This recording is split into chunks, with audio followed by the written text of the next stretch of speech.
Flex eyes up on her neck. Shutty. Morioh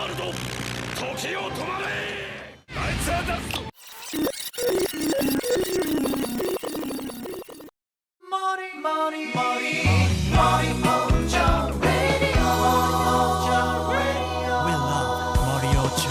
What a beautiful Dwang. What's going on, everybody? If you get that reference, you've been around for a minute. You had to suffer through those scans. But what's going on? We're here with the first episode of the Morioh Cho Radio broadcast. Tentative title. If you guys can come up with a cooler one, I'll change it. If not, this is what we're going with. But everybody sound off. Yo. What's up? What's good, everyone? All right, so I'm here with Marcus, Yak, and Pat right now. We might have more people later. We'll see, but it is what it is. So first thing I want to say is for this episode, we're going to keep everything for the most part anime only. We may mention a character or an ability from other parts, but we're not going to dive into specifics. So if you're an anime only, you're safe for now, but be warned, we're going to end up eventually going into more spoiler territory in the manga, especially part like 6, 7, and 8. I don't know how many of you guys have read 8 yet, but get on that. Jojo Leon hidden. It's good. So get on that. Right, but first I'm going to ask everybody, you guys can just go whenever you want in whatever order. Actually, I'll start with Marcus. I'll go Marcus, Pat, then Yak.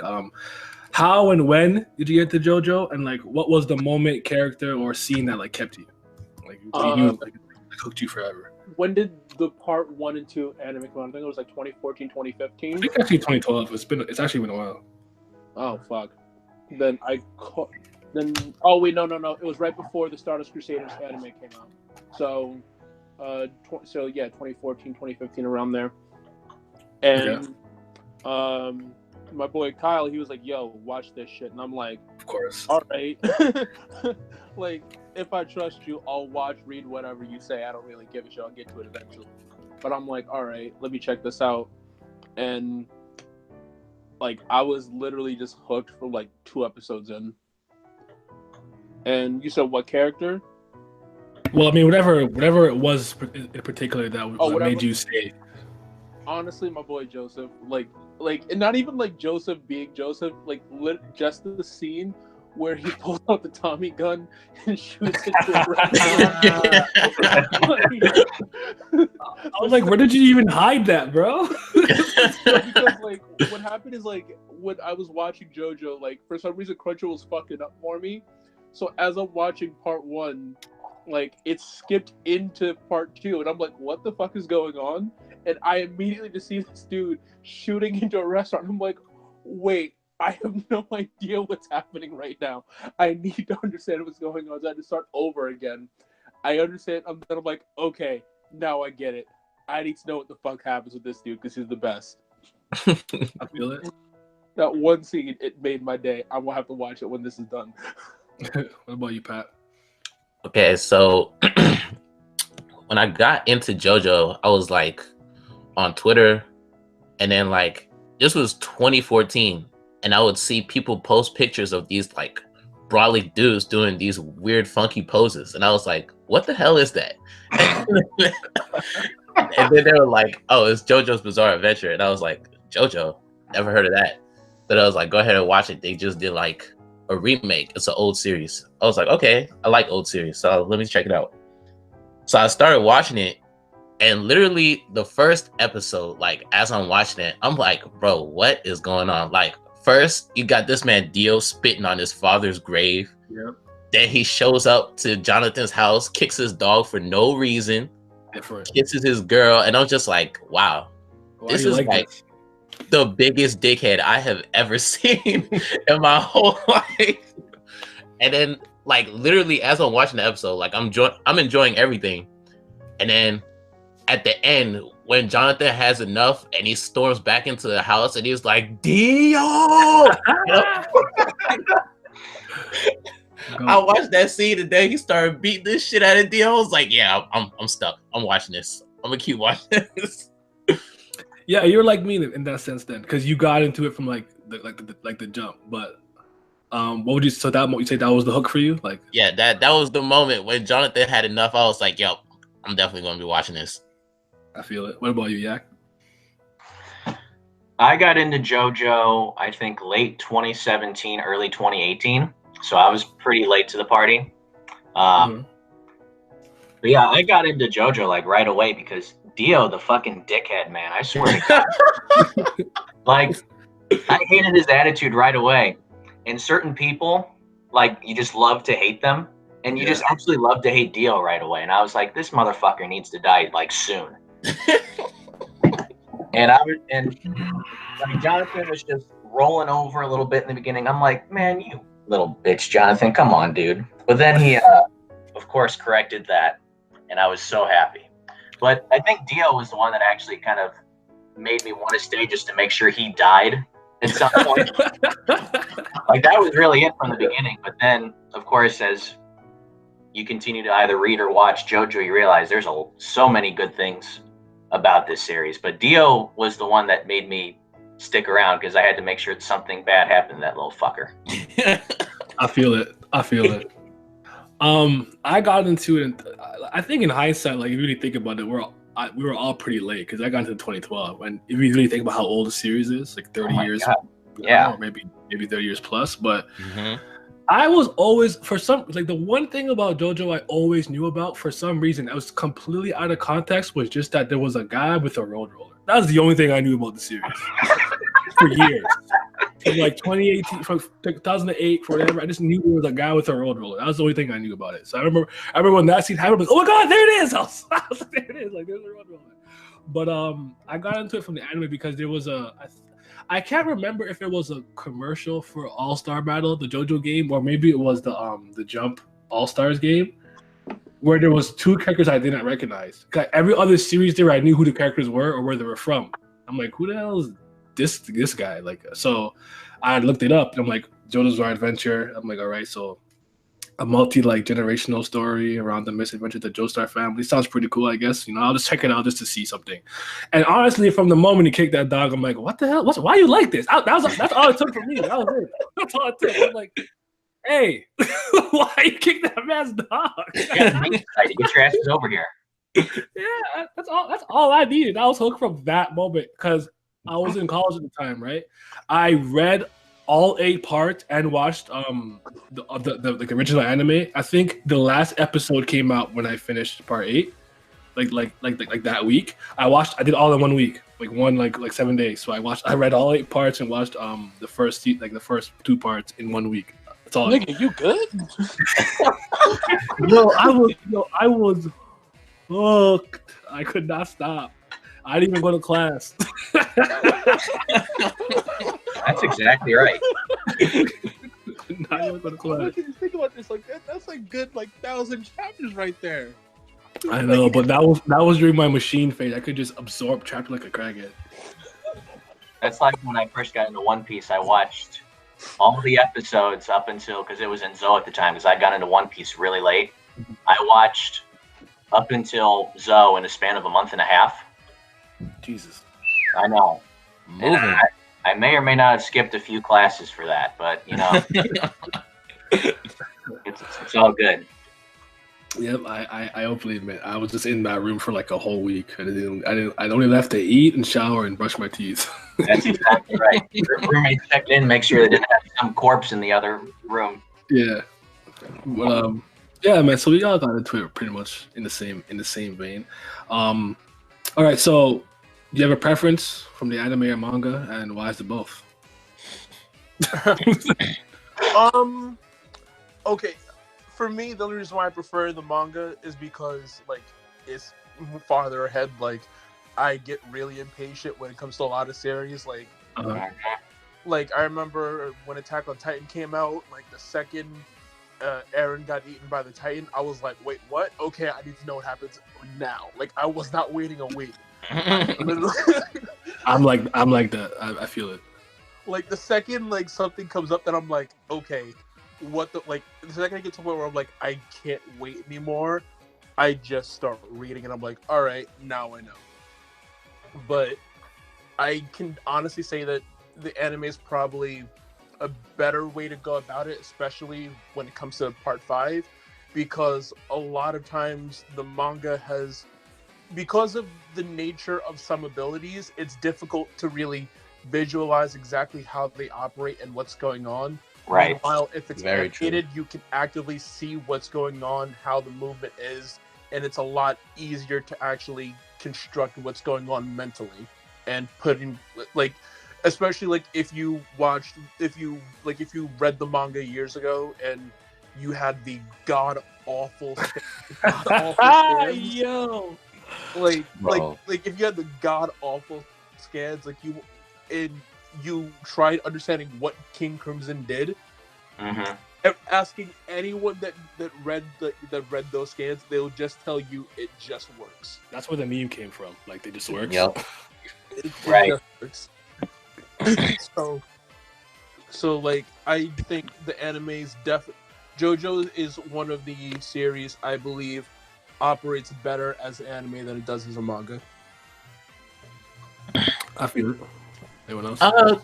For me personally, like, I might actually have to say that the manga is a better way to go about it instead of the anime. Like, I love the anime, and I feel like it's really colorful. It's very like vibrant with the way the characters do the voice acting and like the way David Production handles the animation. Like, it's almost perfect.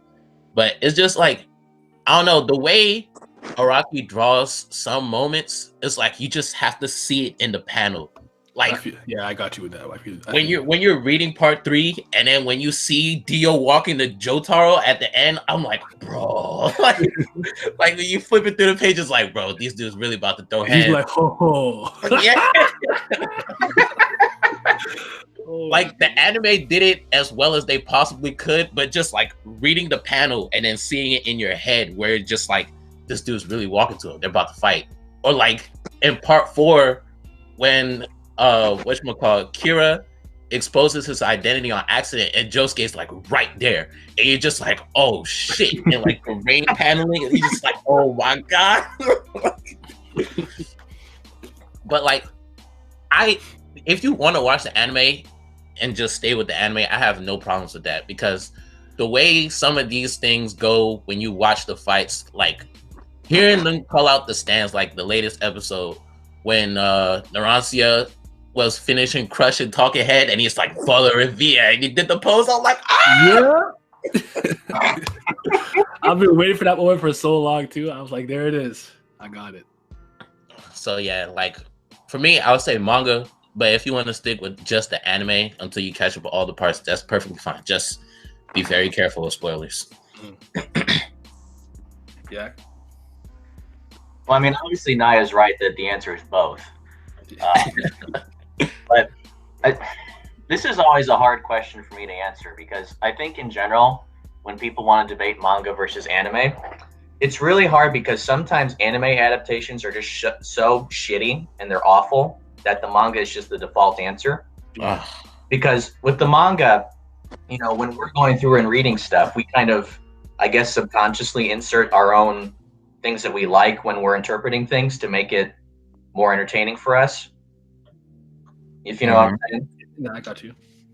But that can't quite substitute for a really well done anime, in my opinion, because when you've got like the perfect soundtrack for a situation and the voice actors just getting every single thing on point and the visuals just like being like porn for your eyes, you know, like it just hits differently than when you're just sitting there reading it. At least that's how it is for me. Like, I love both, but I think a perfect anime adaptation I guess for me will be better than a manga. I don't know. I mean, I flip-flop on this all the time, though, so my word doesn't mean shit. But yeah, that's kind of why I just slapped in the both, because at any given day I might change my answer. But I do feel what Pat was saying about just because of the way that Araki is as an artist. There's just certain moments and panels that you just gotta, at the very least, just look up the panel. You just gotta see it, just how he draws it. Just no question. He's just a different type of visual storyteller. But I do think David Productions have done a great job with literally every part, especially especially 5, because 5 is a part that I enjoyed up until a specific moment. It hasn't happened yet, so I'm not gonna talk about it. But then it kind of I just go, eh. But I always thought it had the best main cast and best minor villains in terms of the squadron. Like I think they're great. but the ending of part 5 never really sat well with me. Yeah. But for me, the one thing that I like just I need to hear him say "sticky." I just need to hear it, like hear it. Like, I gotta hear it. I feel it in my bones, my hair stand up. Like I just gotta hear it, So I think one of the best things for me too was like before like Stardust Crusaders come out when I got to play All-Star Battle, to hear everyone's like stand cries and whatnot through the video game version was a treat for me because like at that time I think only 1 and 2 were out. I mean, they had the old 3, but I wasn't about to go watch that because no one was watching that. I didn't like how it looked. I tried though, but yeah, I don't. But I mean, the scans that I had to read back in the day were not it. Now that you can read the color scans, or now you can buy the Jojonium volumes. Way better experience. The only thing I just really hate about having to buy them like here in North America specifically is because all of the musical references, all the names get changed. So like Vanilla Ice is Cool Ice. The ones that just really offend me though are like Aerosmith to Lil Bomber. Like who? Yeah, bro. Like you couldn't do a little better with that. Jeez. You couldn't say like Aerosmith, like not Aerosmith. Like who is Lil Bomber? Who is get that? out and live life. Zipper Man. Oh, that one offends me. Zipper Man. That one got me tight. Like I saw that. I was like, wait. Is that what they replace Sticky Fingers with? I'm like, nah, bro. We're not doing Christ, man. But yeah, both are great. I love both. They're just elite. I mean, on that subject, let's talk about the openings. What would you guys say your favorite 3 openings for the animes? Because like I don't know if you guys are like this for me. For me, like a good song's a good song, is what it is, right? But with the opening, for me, I gotta have the visuals with the song, and that's really what the blend of the two is what makes it overall elite. So like sometimes I like the song, not the opening. Not like the opening, not the song. Like I would say, like the newest one, Trader's Requiem, Udagiri no Mono no Requiem. I really like the opening, and I like the beginning of the song. The song kind of falls off for me in the middle, but I think the visuals are really good. But like Fighting Gold had both. Just you know what I'm saying? But what do you guys say your favorite 3 openings? See, like I have the weirdest experience when it comes to like JoJo like openings. Because like as much as like I enjoyed them, like none of them really blew me away. Really? They like I liked them, but I was just like, all right, cool, this is the thing. But when I hear like Roundabout was the first ending I ever just sat through every single episode, I was like, yep, I have to listen to this beginning to end every single episode. No What's funny about that? Asked. The first time I played that song like out loud, my dad's like, "What you know about Yes?" I know. I heard an anime. I don't know shit. Oh my goodness. Oh. No, but like me hearing Roundabout, I was like, like I remember I think the first time I heard it, I literally rewinded to the beginning of the ending, and I was like, "We doing this again?" Like it was just so good, and don't get me wrong, like I love the Stardust Crusaders opening, but like Roundabout just hit. It was hit there for me. I definitely feel that. For sure. How about you guys? For me, I love almost like every single opening. I think all of them are like a 7 out of 10 at work. I agree with that. So my favorite opening so far, like just the song, is Fighting Gold, because the first time I heard Fighting Gold, I was like nodding my head. I was like, okay, this is cool. Mm-hmm. And I know that voice. It's the same person that did Bloody Stream. I was like, okay, cool. Yeah. And then in the middle of the song, it was like Fighting Gold. I was like, oh my god, this song is too damn good. Now you know the part where Narantra's walking and the chains keep like going into him, and then after he's like doing the pose, I was like, oh, that's clean. I pulled it back. I pulled it back. Like, yeah, pull it back. And I love the way like David Productions like gets very creative with the openings. Like some openings they would insert like sound effects at certain parts, or they'll like change up the opening and add little tidbits in between that they hid. Like when I watched second season of Stardust Crusaders, and then you have Sonochi no Kyoku, and then like I will never ever forget this day. It was when Dio's world, the arc started, and I was like, okay, Dio's about to get into these dudes, so I gotta go get some food. I gotta come back home. I'm gonna eat while I'm watching the episode. I'm gonna feel like a king. I'm watching the opening, and then like out of nowhere, at the end, when Dio's like, "So world though," I dropped all my French fries. I was like, what? I thought my laptop froze for a second. Okay, I'll give you that one. That was the best. That was the best. Because I remember like I was hyped up for it. I was like, oh shit. Yeah. Like he stopped the fucking opening. I was going crazy. I was like, nah, this is too crazy. I was like, no. I couldn't even eat after I saw that. I was like, wow. Like, you remember the Super Hot Fire videos? Yeah. Like I was everyone in the background, like when he said, psych, that's the wrong number. Like, I was losing my shit. That was the fucking best. Yeah, I feel like continue. And the Sonochi no Kyoku, those are the top two for me, just off the way they handle it. Yak. You there? Yeah, I'm here. I'm looking it up because this is one of the questions I need to. Okay, I can go while you're figuring if you want. No, you're good. I mean, I don't have a lot to add, unfortunately. You guys kind of touched on Fighting Gold, which is my favorite opening so far. Because I'm not really into like I like the openings and endings. I'm just not like blown away by them like I am with some other series. But Fighting Gold is by far my favorite opening.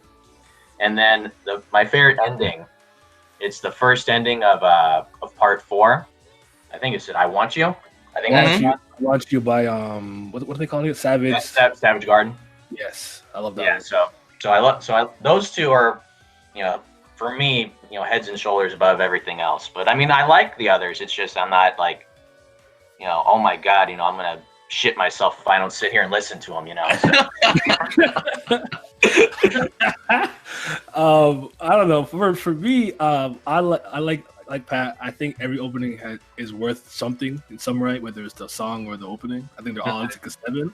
Some of them, I would honestly say the most underwhelming ones were part 4. I would say none of them were bad, but none of the part 4 opening got me like going crazy until a Bite the Dust messed up with breakdown. It went backwards. I was like, oh shit, we're doing it again. That's why I can't wait to see how Diablo was gonna fuck with this opening when King Crimson comes. I can't wait to see how he goes with the opening. But my favorite is Bloody Stream. I love Bloody Stream. I play that shit all the time. Oh, Bloody Stream was amazing. And I was speaking about this with Marcus yesterday a little bit off stream, but I don't know if you guys noticed that the entire song and lyrics just spoils the entire part of Battle Tendency. It's just literally the plot of Battle Tendency. If you listen to the lyrics. Hold on, I need to look this fucking up because I didn't do it last night. Like if you look at the lyrics in tandem with what's happening, they're just telling you what happens in part 2, which is like kind of crazy to think about it in hindsight. But it was dope. My second one is Fighting Gold. Coda just 2 out of 2. Like this is really good. Then I'll say probably Stand Proud. I like that one. That's my third favorite opening. I like how it starts with like Jonathan to Joseph, and then after it's just Jotaro, like the passing of the torch. But what's the other one called again? With Dio stops it, what's someone called again? Sonochi no Kyoku. Yeah, like that one's good too because like the way that the pendulum was swinging and at the beginning, that's also the passing of the torch. The I like pendulum. It too, yeah. That was really dope. But I actually like the first one a lot. I used to always scream "Sonochi no Sada" like when I was outside. I like the first opening too. Bro, I love the first opening. It wasn't until like I caught up all the way that I realized the beginning where it opens up the pages, the manga panels. Those are like almost all the most iconic JoJo moments, and they're going in reverse order. And I'm just like, wow, the detail. That's why I like the openings a lot. If you pay attention, like if you're like a JoJo crackhead and stuff, you can see a lot of the cover pages and titles and log spreads and certain things in there. Like the one thing I like about Uragiri, Trader's Requiem was that like Spice Girl was in Trish's position, and the initial position I think it was in when she first like got it and stuff. So I mean, it's just gonna be a good time. But I Want You, Savage Garden. That was my favorite opening. Ending that one. Obviously, Freaking You. That just threw me. I just didn't see it coming. I was like, what? I was like, hey. I mean, it was kind of weird the first time because there was like 4 niggas in the room, but we were still grooving. And then Roundabout, I like that one. So those are my 3 favorite endings. But yeah, I don't know. I like JoJo openings and endings. I always look forward to them. Except I don't know. Part 4 was the one to me I thought could have been better a little bit. But that one really Naruto. But all right. Let's get into our favorite part. What's everyone's favorite part so far? We're talking just 1 through 5. No, whatever your favorite part is. But if it's a part that's not 1 through 5, just be vague. Okie dokie. All right. Because mine's part 6, right? So listen, Jolie now. Okay. That's all I'm gonna say. Part 6 to us, man. Part 6 is We got and, and this is coming from someone that like thought it was weak at first. Like first half, I'm not gonna lie. Like I sat there, I'm like, what the fuck is going on? So I'm just like, all right, I guess. And then like when it started raining, I was like, oh, okay, things just got a lot more interesting. Mm. We don't talk about him. I'm just not trying to spoil anything. Yeah, I feel you, but like I would say that Jolene is my favorite, like favorite JoJo. Right? Oh no, one of my favorite characters. Out. Yeah, I love Stone. Her stand, how she uses it, and like I'm a fan of Jotaro when he's not in part 3. So anytime I see him, I think he's better. My biggest issue with Jotaro is that he's just presented to be this perfect person that's never challenged at all. Like he got challenged with Dio, but even then it was like he literally beat him because he's like, yeah, now I can stop time too, and I can do it better than you, even though I unlocked this ability 2 minutes. Like what?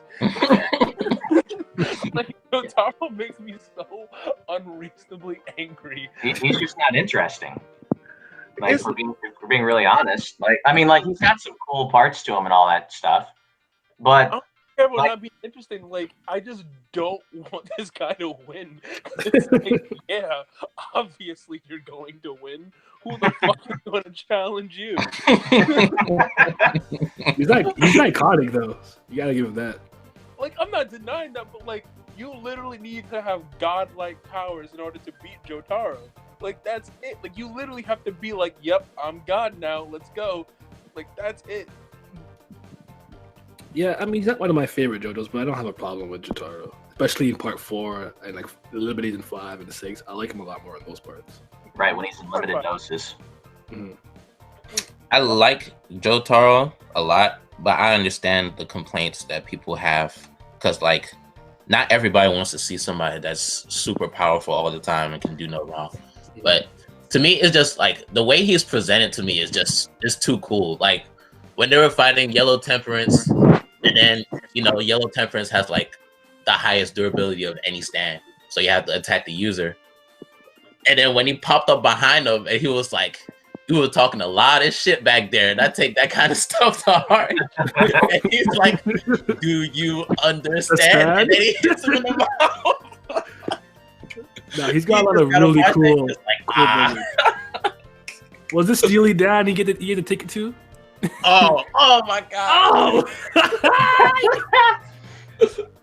Even when he beat Dio, he's like, "You lost for one reason. One reason over. You pissed me off." When he was like, "All right, you got it, dude. You're kind of raw."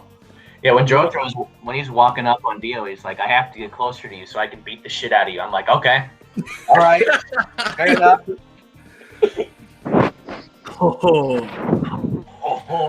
Yeah, but yeah. What's your favorite part? Just to get back on topic, for me personally, I would say my favorite part is part 7, and because Gyro Zeppeli is like possibly the best character that Araki ever created. I can agree with that. And just like reading part 7, like man, I can't wait till it gets animated because it was just an experience. Yeah. At first, because of what happens with part 6, I wasn't sure if I was gonna like it. So I was already like I was going into part 7 mad, like, no, Rocky, you mess with my feelings. I don't think this is gonna be good, and it just blew me away. And I was like, yep, there goes that. Yeah, I remember. I get you because you kind of like what? So you kind of go in like with parts to Steel Ball Run, kind of with your like with a little bit of a scowl, like nah, this wasn't it, bro. And then by the time you're into it, like, you know what, this was it. I'm sorry. That's exactly right. What was your favorite part? Was that for me? Yeah. Well, part 7 is definitely my favorite. Part 8 is a close second, and it could actually be number 1 depending on how it goes. I agree with that. And then part 6 is third. Part 6, 7, and 8 are they're so damn good.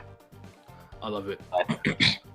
But I know part 6 is like the black sheep of like from 4. I especially from like 3 to 6. I know it's the one that everyone hates the most, but I don't get why. I think it's the most misunderstood part. I think that's really what it is. I don't blame anyone for not liking it or liking it the least. I wouldn't blame you, but I think some people should just revisit it. But one thing I'll say is it has the worst like minor villains. I think that's easily the biggest weakness of Stone Ocean.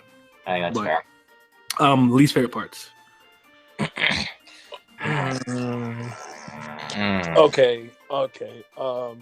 My least favorite part, like I got a tie between part 5 and part 3, because part 3 I feel like nothing happens at all after they introduce all the main cast.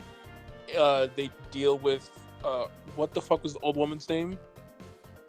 Enya, whatever, something like that. After they it's literally they introduce the main cast, nothing, Enya, nothing, Dio. But that's literally it. And like the stand of the week formula, I'm okay with it, especially because it's the experimentation of it. I get it. I'm fine with that. It's literally just the fact that they just make everyone look so stupid continuously, especially Polnareff and Kakyoin. They look so stupid on a chapter by chapter basis, and like you can't even look at them and be like, "Yep, they definitely came out of there earned." Like no, like especially I think it was Polnareff who was like taking a shit and got attacked. Fucking Polnareff, Jesus. I love that guy, man. No. Like, yo, like this can't be real. Like this can't be a real thing that happened. Cocking with those damn cherries and shit. Jesus Christ. For me, with part 5, look, this hurt me to say because I loved part 5 more than any other part from the first half. And then after a certain point, I just started sitting here and I started questioning everything that was happening because I'm like, wait, why did you just do this? Why are you letting him getting his ass beat 20 feet away from you guys? Why are you? What is happening? Why? Stop working on the car and help your friend.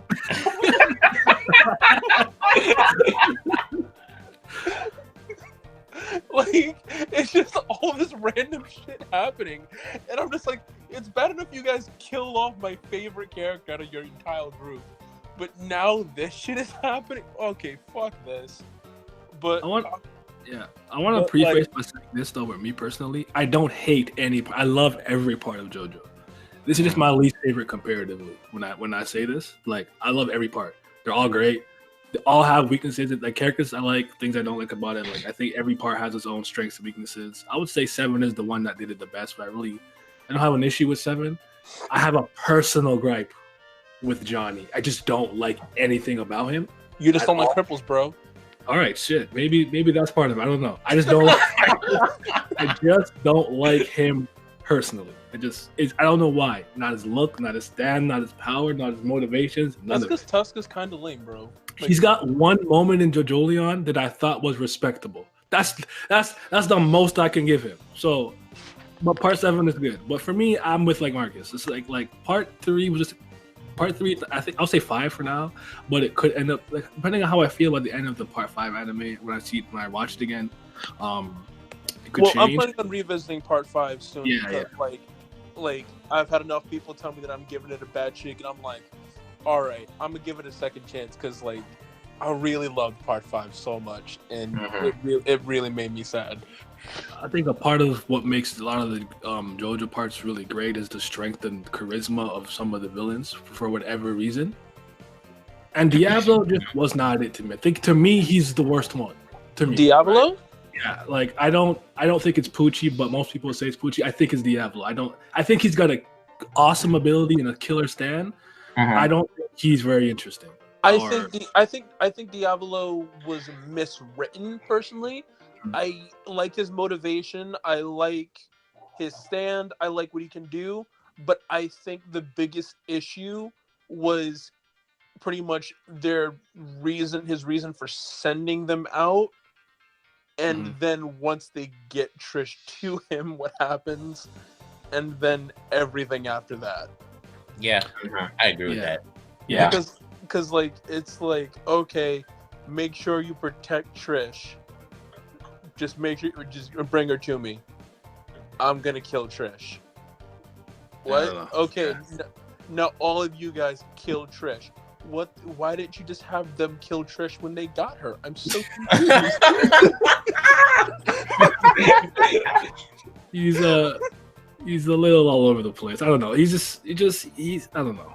Diablo wasn't it for me, so that hurt me. I am not a Giorno fan either, so I don't think Giorno is. But by the way, Johnny is not a poorly written character. By the way, so for anybody a Johnny fan, relax. He's fine. I just don't like him. Yeah. The same thing with Giorno. He's fine.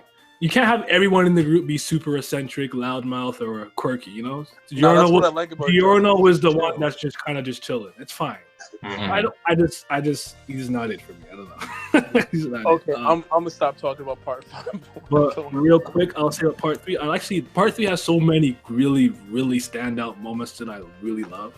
I think the Glory Gods, for the most part, are cool. I like Hall Horse. I love the Darby Brothers, both of them. I like Vanilla Ice. Obviously, Dio's World. Dio, Jesus Christ, GOAT.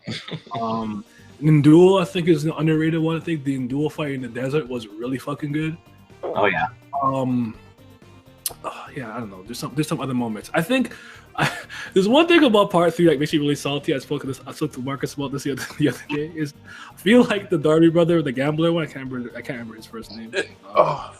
I'm just really mad that Joseph didn't beat him, because that's his thing, to be a cheat.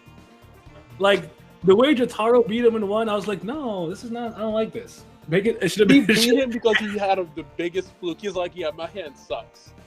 He's like, I'll just swipe some things where you can't see it. Like, oh no, Dio, and then like pass out. Like, no.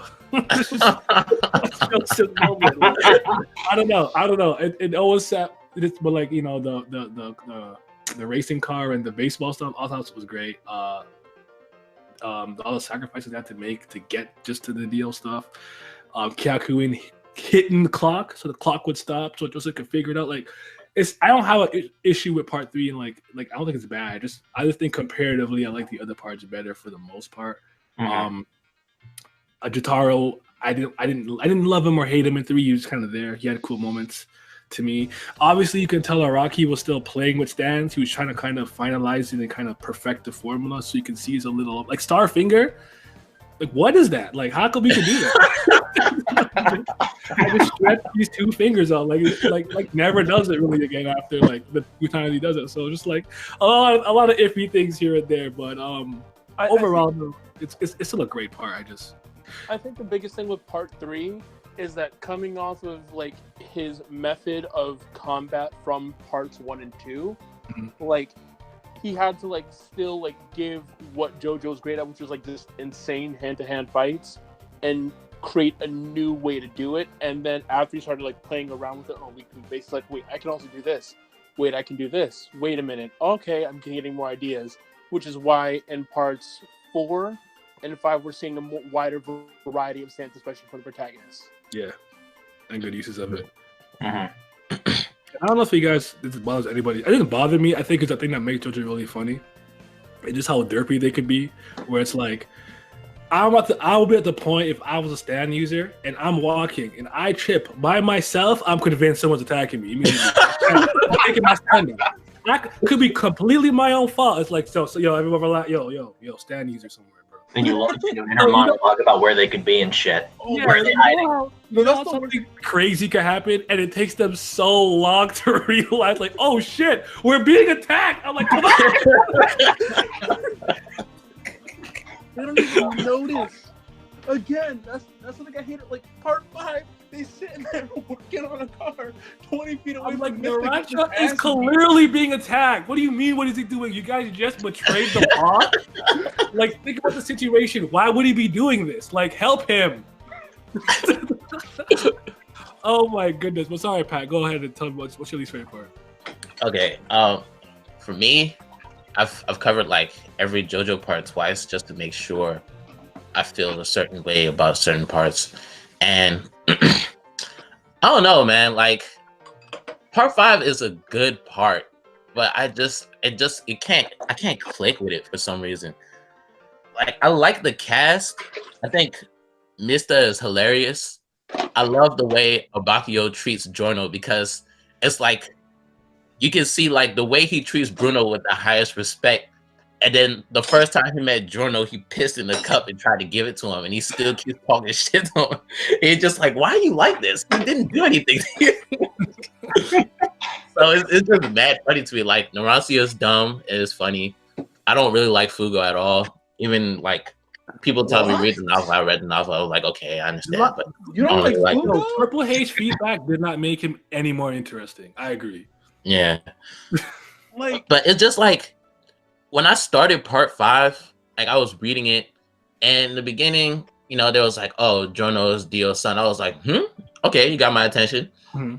And then you going through it, and you meet all Passione, and then they're beating people left and right. And you're like, okay, I like Bruno a lot. Giorno's okay. Like I hadn't decided how I felt about him. And then it was when they got on the train where things started to go downhill for me, because I was just like, thank you. What the fuck is going on? Thank you. Hold on, wait, a staple statement for JoJo. Like, what the fuck is going on? Yeah, like I had that feeling multiple times going through JoJo, but this one I was like really like, okay, what is going on? Because when they're on the train, all of a sudden they start aging, and then they're like, why is everybody aging like this? And then they're like, the ability must be affected by body temperatures, and like women's body temperatures don't heat up as fast as men. I was like, okay, I guess how the fuck did they even know that to begin with? That threw me off. I'm like, what? That's the anime things where people just know the most specific miscellaneous fact. Like, this is the Egyptian fly from this region of Egypt. Like, how the fuck do you know They're that? just so conveniently knowledgeable about this shit. I'm like, what the fuck is this? I love it though. That's great. And, like in the middle, when Mister tries to catch prosciutto, and then he gets clapped, and I'm like, damn, Mister dead.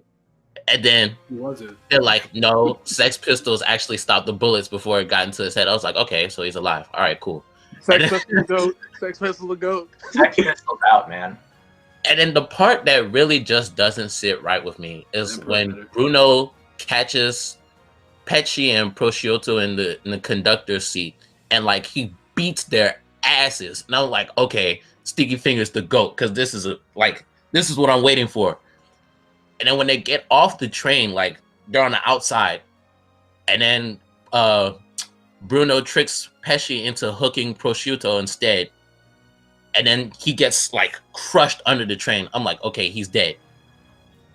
And then they're about to fight, and then Bruno starts getting old again, and then he's like, he's not dead. And I'm like, what? Like, how can somebody survive being shoved under the train, and then they're like, you know, he's mangled. Like, what do you mean he's still alive?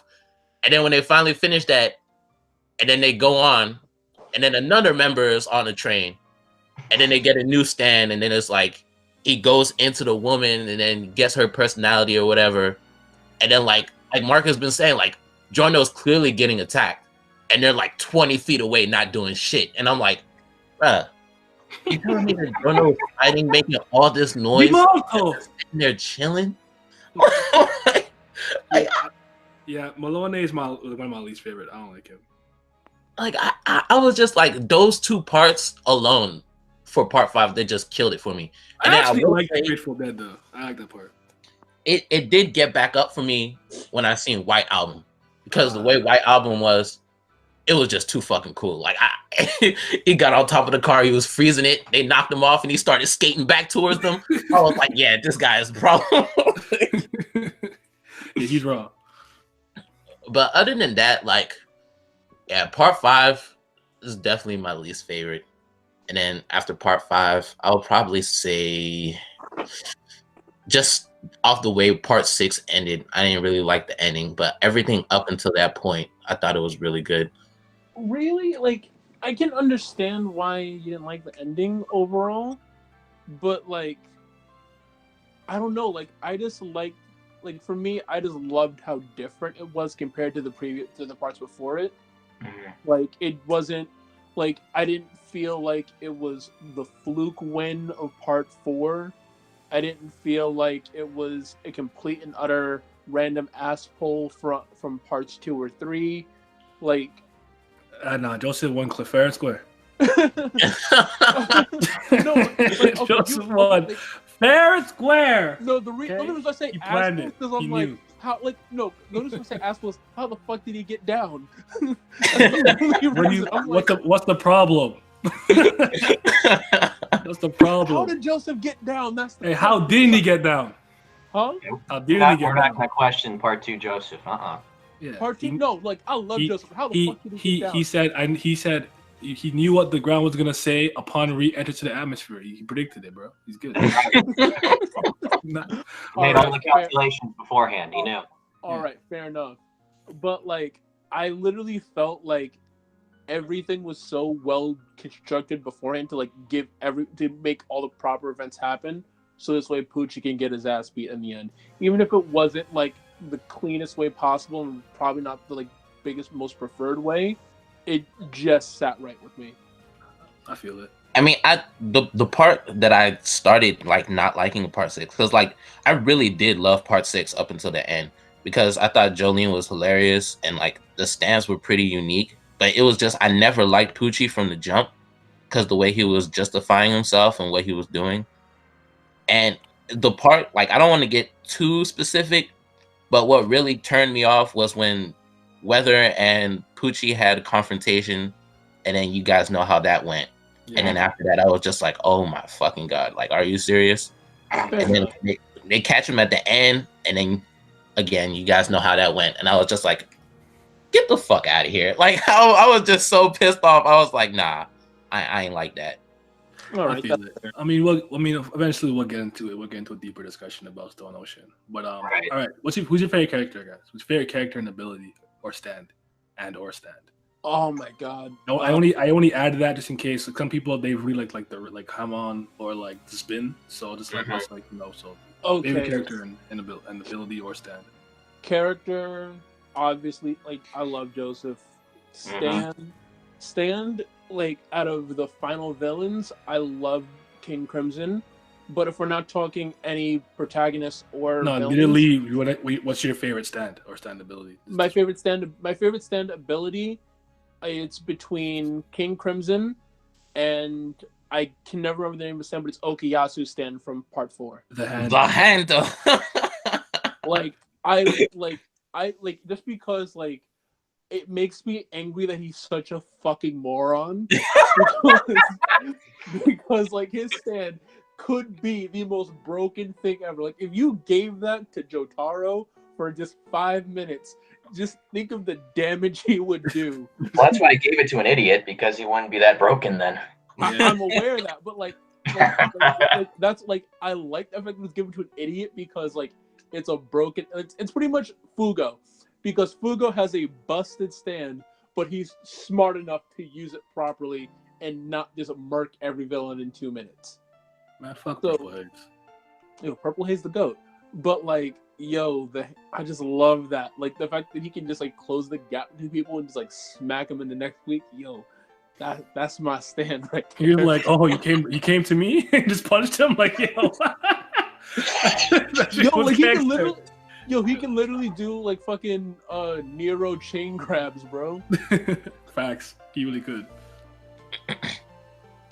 I'll just say mine real quick because I can't go into it. But it's my favorite character is Funny Valentine and the Stan. Dirty deeds done dirt cheap. D4C, bro. D4C. That's my goal. The God. D4C up there. I'm gonna let you have it. All right, who's next? I would say a favorite character is just Dio because it's like this guy is.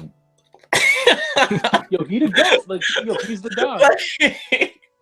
Like the way he just carries himself is just so funny to me. like, why do you think like this? Like, what is wrong with you? Why do you do these things?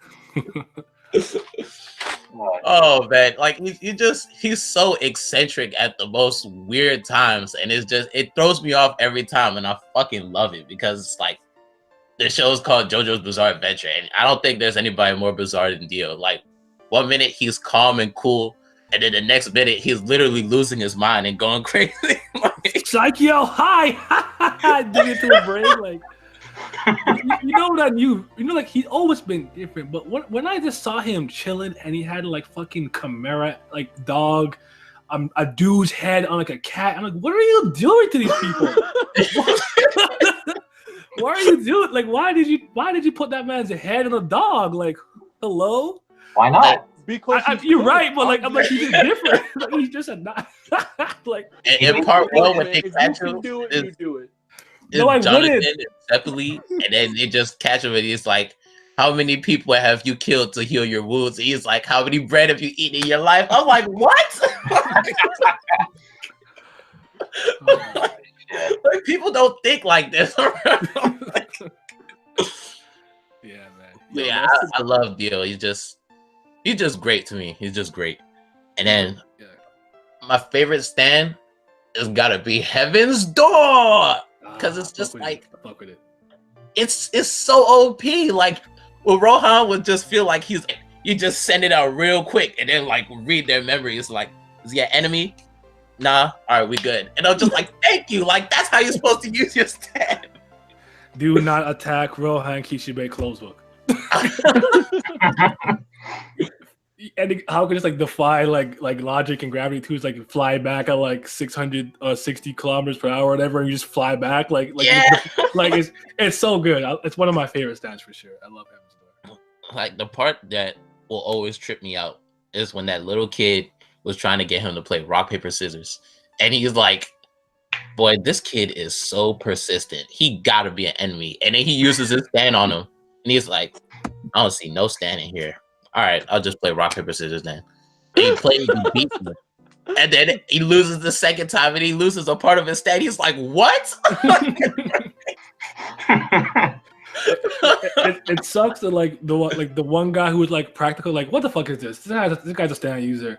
Like, oh no, he's not. It's like, wait, huh? Like the one guy who was smart enough to just be like, this is probably a stand user immediately was the one that almost gets fucked over by some kid who just it's so funny to me. What about you, Yak? Favorite character? I've got like a group of 4 that's like that I've liked more than everybody else. Mm-hmm. The first one was Joseph from part 2 and 3, because like especially part 3 when he's just out here screaming "oh no" all the time and holy shit. Holy shit! Oh my god! Oh my god! Like I've watched the video of all those reactions from part 3 dozens of times, and it never gets old. But then he was done so dirty in part 4 that really irritated me.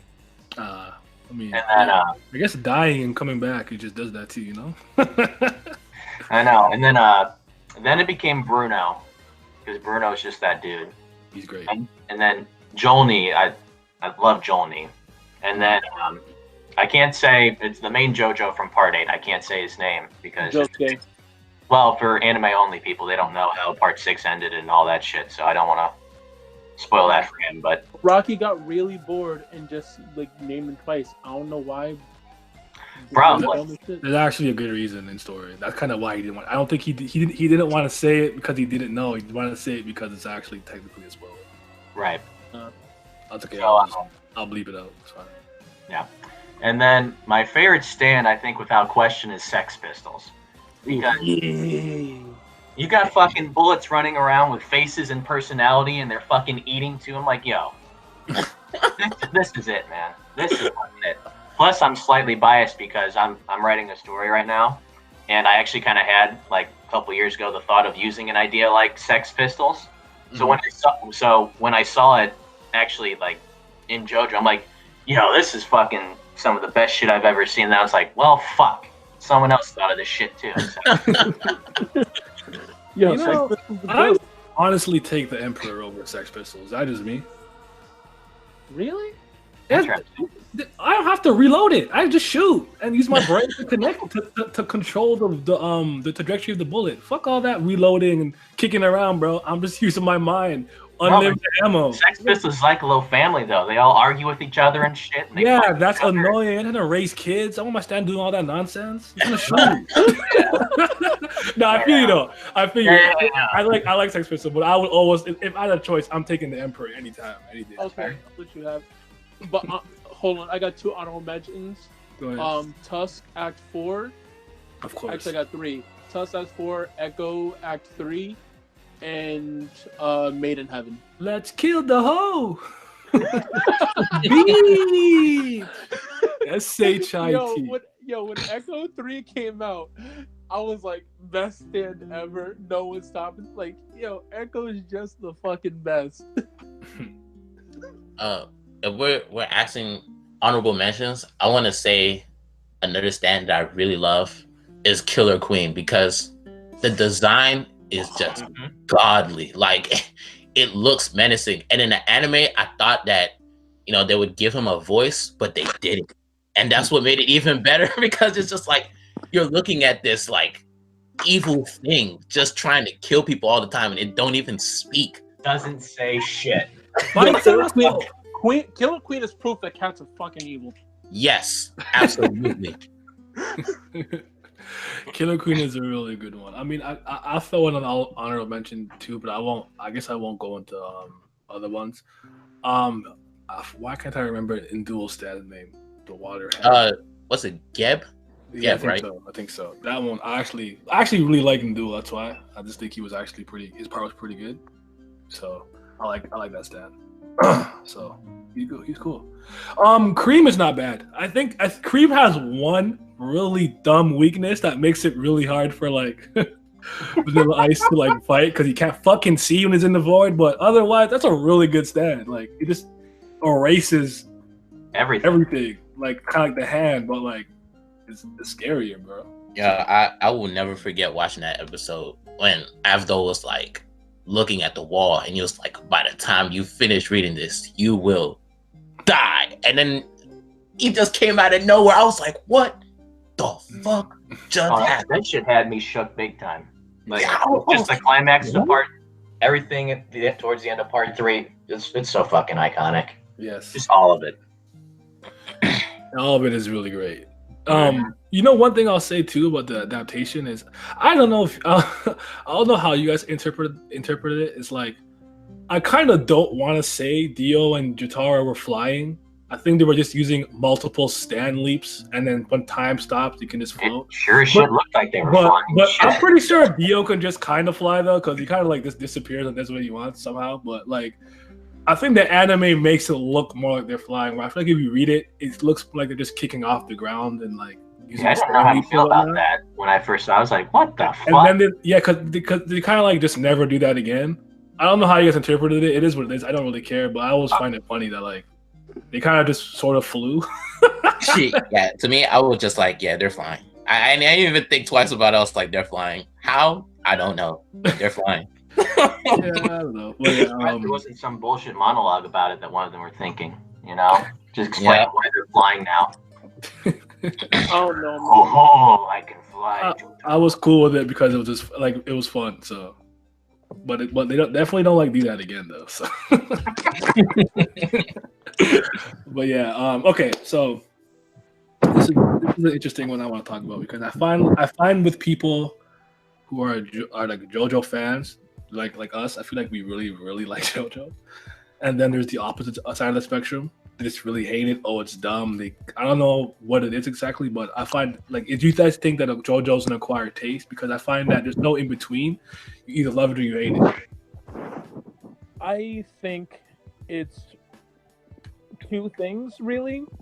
I think it's one, a lot of, I guess, what a lot of people call Jojo Twitter, like the way that a lot of people talk about Jojo, which honestly, it can be exhausting just to watch half the time. Another thing is that Jojo is kind of one of those things that you can just mindlessly enjoy until a certain part. Like, you can just turn your brain off, just watch, and have a great time. And then if you keep doing that until typically after part 3 on the ending arcs, if you still have your brain turned off, you're gonna be missing certain things. Particularly like how the stands work, because typically the final bosses have some sort of space-time manipulation powers where you're just like, wait, what? Particularly being King Crimson, White Snake, conditionally, actually definitely Killer Queen. Like the world. I say the world is pretty easy to understand. You can still be brainless towards that because it's just a matter of, yep, time stopped, we're being frozen, cool. But I would say particularly on like Killer Queen on, it's kind of just like, wait, what the fuck is going on? I think it's actually something a little bit simpler than that. I think a lot of people just don't like JoJo's, like the people that just don't like JoJo, they don't like the wackiness in JoJo. Like they see it from afar and they think it's this really odd thing. They're not wrong. I mean, they're not wrong, and the only reason I thought of it is because being a Gintama stan, it's like when people just see Gintama as a comedy thing and nothing else. It's a really weird fucking thing, without realizing that it has a lot of intricate layers to it. Not in JoJo. JoJo is just raw. Like, it's weird, but it's raw at the same time, and that's why people, I think, that really love it, because they vibe with the wackiness of the series. And it's just raw as fuck. I mean, you got Dio and Jotaro doing their shit in part 3, and then it always delivers the raw shit really well. So I think that's why people enjoy it, and conversely, why they hate it. If that makes sense. That and also the presentation of it is atypical when it comes to that kind of anime/manga. Right. Like to put it simply, like JoJo gay as fuck, but it's also like the most masculine thing you'll probably watch in a while. Like, and like the best thing about it is that it's not even ashamed to be that. Like, it has no problem being as flamboyant as humanly possible, and then punching you in the throat 3 seconds later. And I think that's just a lot of things that people typically aren't used to, as I would say most like masculine heavy series, they just focus on that and very rarely touch upon anything else. Fair enough. I think for JoJo, it's like there's always a subsection of people that like a specific thing. And when I say that, I mean like there's people that enjoy really dark, depressing stories or series that like take itself seriously 24/7, and they like thought-provoking things. And it's not like JoJo doesn't have any serious moments or thought-provoking, but it's primarily, like the show says, it's a bizarre adventure. You're gonna see a lot of shit that doesn't make any sense whatsoever, and it's like it throws you for a loop, and it's a lot of like comedy like smushed in there that you just enjoy at random moments. Like, these guys just betrayed the boss, and instead of like going into a fortress, they go out for lunch. Yeah, because Sex Pistols got hungry. You see, next time gonna get you killed, bro. The Emperor out. It's like for somebody that like nephews serious, they would probably hate that, because like while they're eating, Naransia just attacks a random guy, and then Mista and Naransia are stopping him out, and then Abakio's just watching. He takes a sip of wine, and then he gets up and he starts kicking up to his Like, for us, like this is what we come to see. Like, we want to see them take a break from something serious, and then do something that's like pretty weird and we don't expect it. But like other people, they're like, nah, I don't want to watch this. This is dumb. Like, get back to King Crimson. What are you guys doing? And like, I don't know. It's just some people just don't have like that kind of tick when it comes to a sense of humor. Mm-hmm.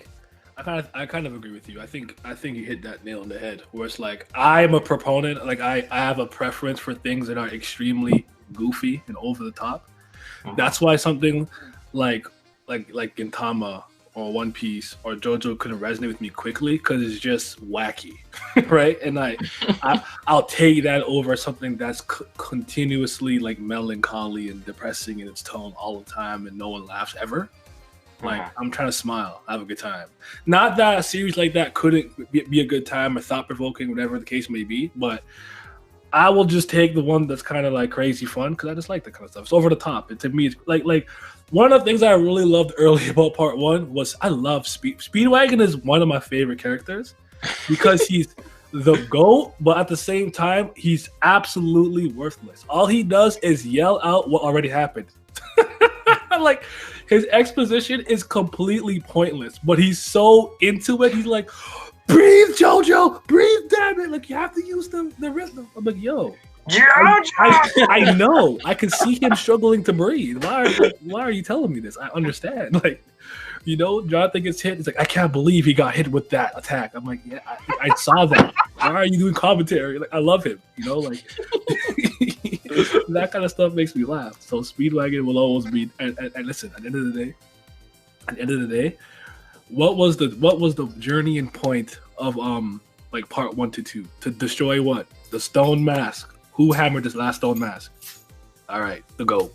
All right, so now that we've established that Speedwagon is the best because he actually completed the objective with the stone mask. I think the generational thing is what really got me because it's like a multi-generational story about the misadventure of the Joestar family, right? English roots, nobility, divided into 8 parts, at least so far, focusing on different descendants. Each one is unique in their own right.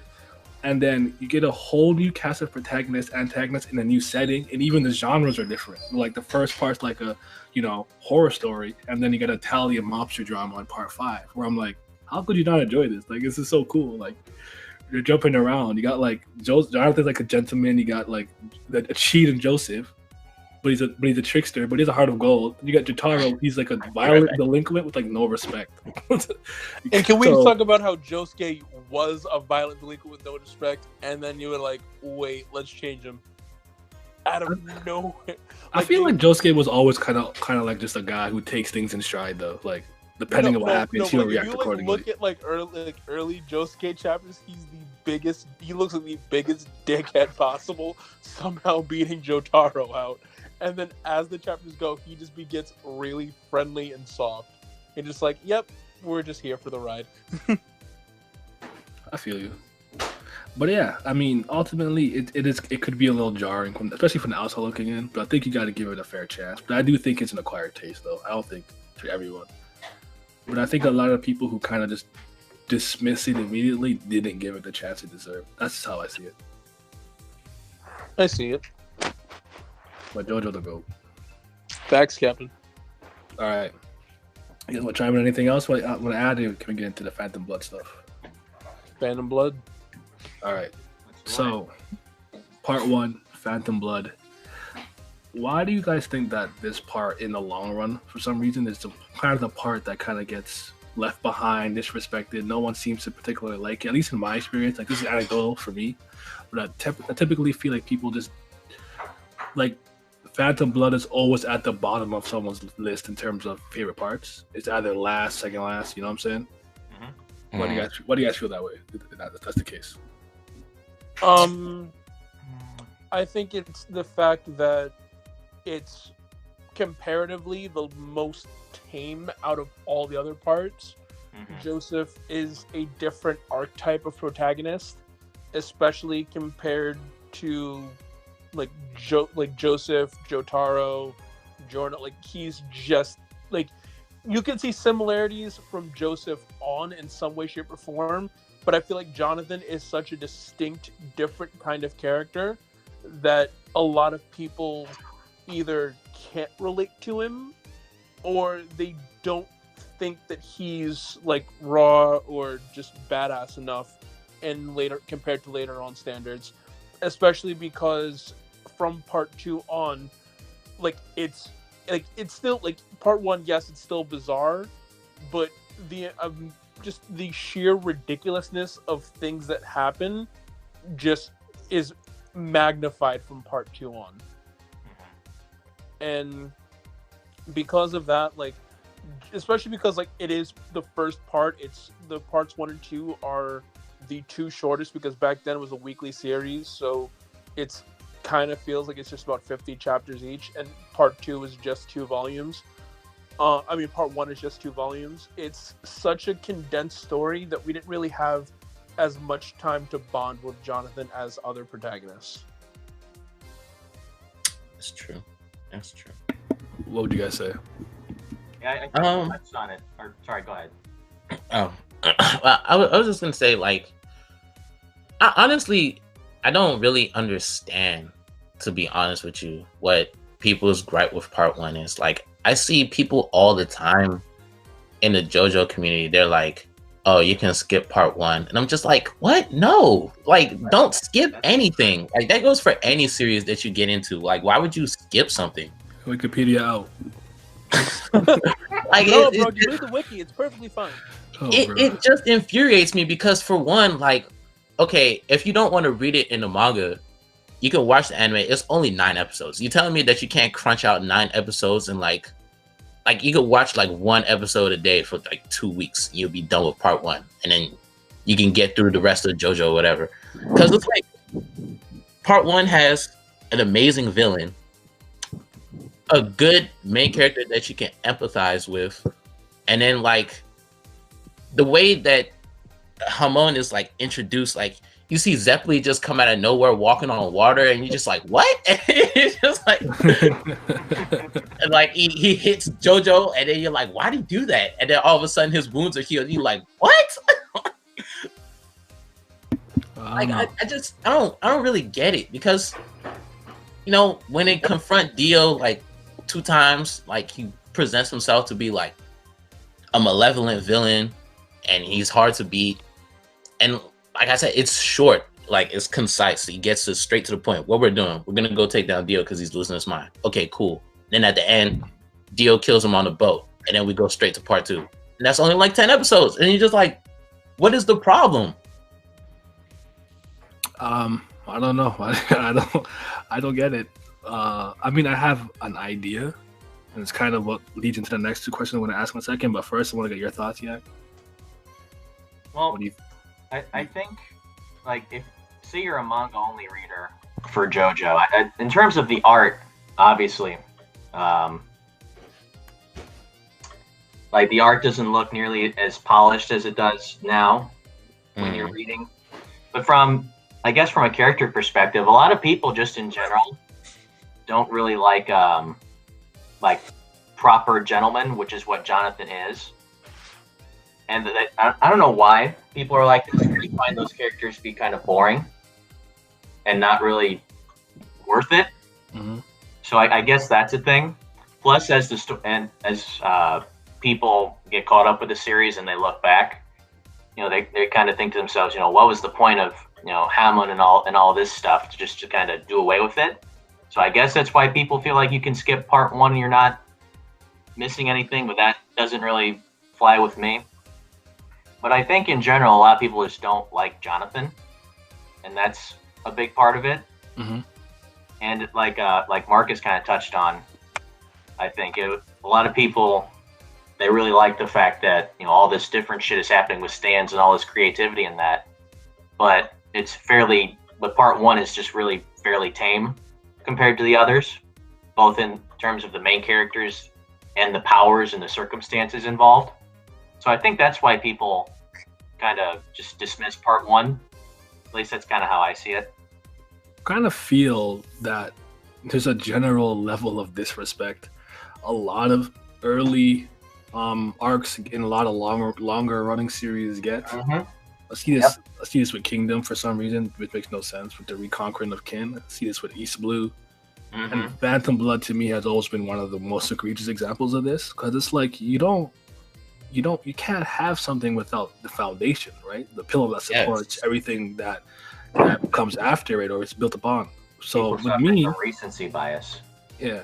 So people forget, like, I don't think people realize that part one legitimately bleeds into every part in some facet. You can kind of argue not 7 to 8, but that's, why that's different. But like, I mean, the first 3 parts are literally about the stone masks, which starts with Dio and ends with Dio, right? Dio and Jonathan were raised together, right?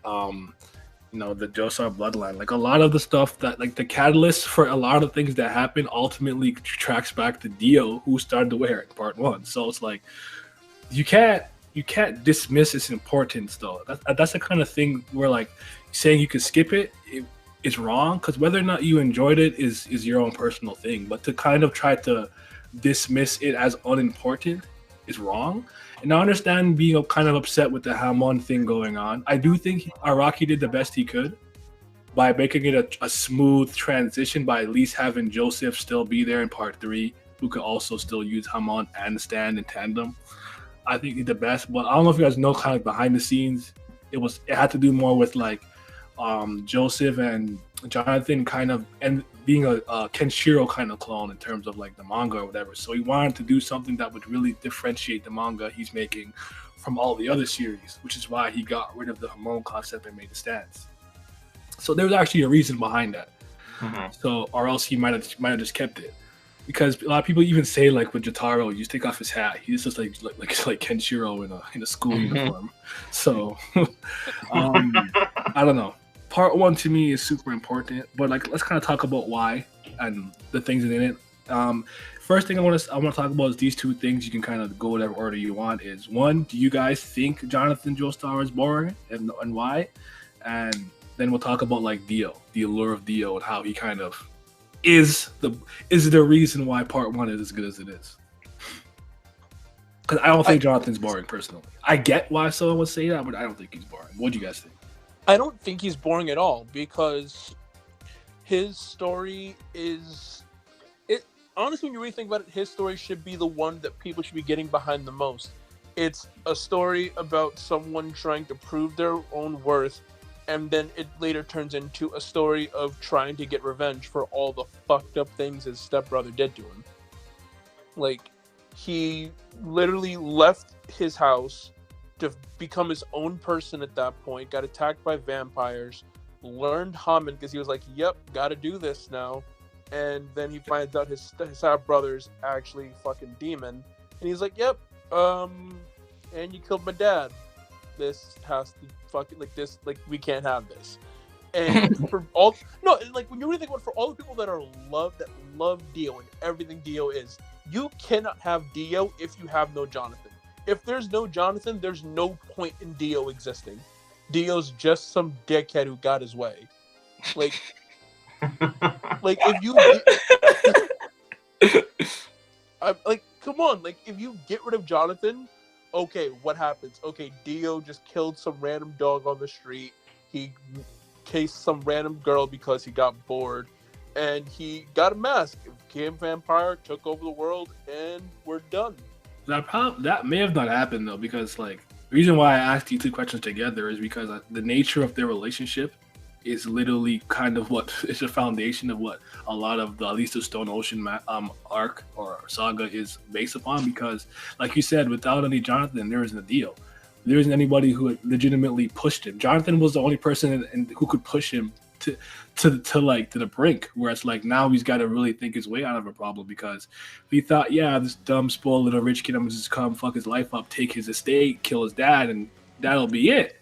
Jonathan was not having that. I mean, at first he kind of was, because he was kind of a punk, but like in tandem to that, Dio was the one that pushed Jonathan to be more courageous, right? Yes. Jonathan is very much a product of his time and environment, and and his upbringing. But I think the cool thing about him is that he is very much a spoiled brat in a lot of ways. Because remember the rag with his name on it or whatever?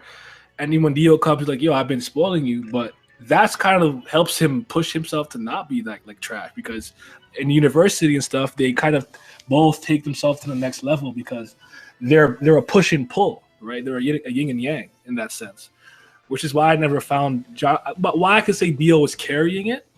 I never found them boring, Jonathan boring, because they kind of to me came as a package. Mm-hmm. Like, yeah, but the reason why I say that Dio just gets away and takes the gold is because yes, there's literally no one to oppose him. If there's no Jonathan, then you don't have any Joestar bloodline, so there's no one to really actively go out of their way to defeat him. The Sunlight Overdrive came out because Joseph had pretty much put in all the anger and all the feelings he had towards Dio and everything he did into literally the best hit in the fucking series. So I don't know. I just don't think if you love Dio, you shouldn't I don't think you can disrespect Jonathan at all, because they're just so deeply intertwined that their character arcs are inseparable. Yeah. I would say that you can make the argument that Jonathan and Dio are the two most important characters for JoJo, because Dio, his influence is literally spread throughout every single part. There's not a single part where he isn't mentioned in some way, shape, or form. And for Jonathan, the rest of these JoJos come from his bloodline. His bloodline's strong. And when you first start JoJo, it's you see Dio, he shows up to Jonathan's house, kicks his dog, kisses his girl, all that stuff. And while they're in the house, Jonathan's dad is Jonathan, I've been spoiling you, because Dio is basically better than you at everything. He's getting perfect marks on his tests. He's eating like a real gentleman. He's not being a slob. Mm-hmm. He's mild-mannered. And Dio's putting on this act because he wants to take over everything that Jonathan holds dear. And everybody has said already, Jonathan was not having that. He realizes that Dio was going to be a threat to him when he confronted him in the house. And he was like, if I lose to him here, I'm going to be in his shadow for the rest of my life. And I can't have that.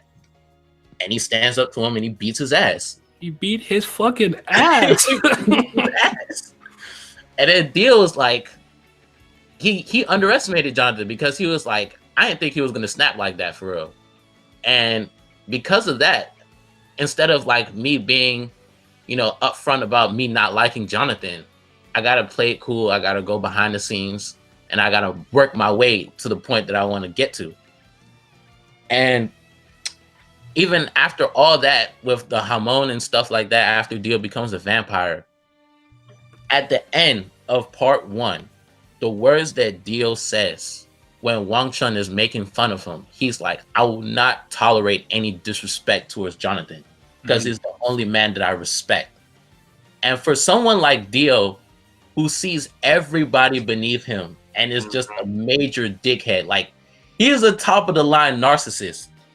For him to say something like that for somebody that he grew up alongside, that he thought was just a little punk at first, that should just give people the incentive to know, Jonathan is someone that needs to be respected at all times.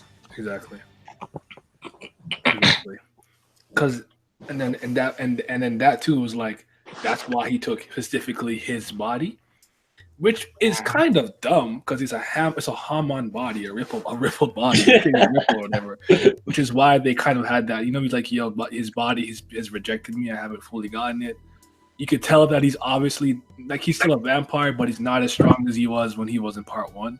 But he has the world, so he doesn't give a damn. But it's he never really does the freezing stuff or Ripper Stinger Eye. That's a terrible name, by the way. I always hated that name. With that laser beam. That's terrible. Who did? But they're so connected where it's I almost can't say, at least a part when I can't separate them. But like you said, Dio, I reject my humanity, Jojo. And at that point, he had legitimately seen himself above and beyond everybody to such a degree. And who was the one person who constantly kept getting in his way? A human being by the name of Jonathan, who was just supposed to be some spoiled brat in England. And he didn't have to stop Dio. No one told you didn't have to. He could have go try and live his life in some corner of the world with his money and whatever and do what he had to do. But he felt obligated to do it. And at the end of the day, Jonathan it's weird because when you see his final moments when he's kind of cradling his head and he kind of hugs him and it's kind of like this level of respect from the both of them, and even though they kind of hate each other, there was still this moment of like, you know what I'm saying? Like it's hard for me to kind of put into words. It's like the rugby scene. There's that too, but I'm talking about the very end too, when like he's just like the head and he's holding him and he dies and Jonathan dies, but he's holding Dio's head. He kind of puts him towards his chest there, and I don't remember that. And he's like, oh yeah, we're still kind of like brothers in a sense. And then yeah, like on that moment, even before that, like when Jonathan thought he had killed Dio, he felt at that moment he's like, even though he killed my dad and like he was nothing but evil to me, the time that we spent together as brothers, like it still made me feel something. Like that's what he said about Dio. He was like, I felt like I just killed my brother, to be honest. Yeah. But he knew that it had to be done. They're going for the team. Literally, like that body got taken. Like I think that's the one part too that really got me. I'm like, yo, when I seen that he had the body in part 3, I kind of lost my mind. I was like, he really like. I'm like, he don't deserve this. Let him rest. I'm like, man, rest in peace. Just a pure boy. He's trying to have his family with Arena. He never got that. Like, But yeah. Anything you want to say about Jonathan? No, I mean, you guys pretty much hit everything on the head. Like, I get why, people don't like Jonathan, but to me, it's just wildly disrespectful. Just because knowing his relationship with Dio and the foundation that he lays for the entirety of the series, it's like I don't know. But I said earlier, people just don't like characters like Jonathan a lot. These quote unquote proper gentlemen that are out that tried, even though he was a spoiled brat in the beginning, he became this guy that tried to stand up for the right thing all the time, all this shit, and people just didn't like it, especially when there's a character like Dio on the other side that's fucking tons of bitches and just just swag out the ass and that's just Dio. Dio's just, he drips, versus Jonathan, who doesn't quite drip, obviously, but I don't know. I think crop is clean. No, but I think the three of you summed that up pretty well. Mm-hmm. So. And then like I do think he like I thought he had a lot of really cool moments too. Like I really like the I didn't even like remember how it went because it's been a while since that's not true. But I used to always listen to it. But like the Sunlight Yellow Overdrive, but like that part was raw. Like Moseki no Hato, Kenseki no Bito. I'm like, yeah, Sunlight Yellow. I'm like, yo, that's my dude. Oh my goodness. Oh yeah, he had so many overdrives. Scarlet Overdrive, Aqua Overdrive. Like that's my man, bro. Turquoise Blue Overdrive. Yeah. Like he was the one, man. Surprised he didn't come out with the Rainbow Overdrive. Yeah, he was that dude. But all right. Now on the contrast, let's get into the allure of Dio and evil charisma. Talk about Dio Brando. We all know why people love him so much. Dio is just an evil version of Jotaro. He don't give a single fuck. He'll ruin your day, no questions asked. He'll fuck your mom in front of you, and then thank you for your time. And then he made that girl eat her baby. Like, why you do that? The goat. Dio, he's different. He is. Like some people are different, but he's like really fucking different, man. Yeah. Oh my! I forgot that happened. Oh my god. Bro, I feel like he kept one-upping himself. It was crazy to me because she was over there begging, like, please don't eat my baby. And Dio's like, if I turn your baby into a vampire, your baby will be straight. So you won't have to worry about that. And she's not even listening to it. She's like, just please don't eat my baby. And he's like, okay. Mademoiselle.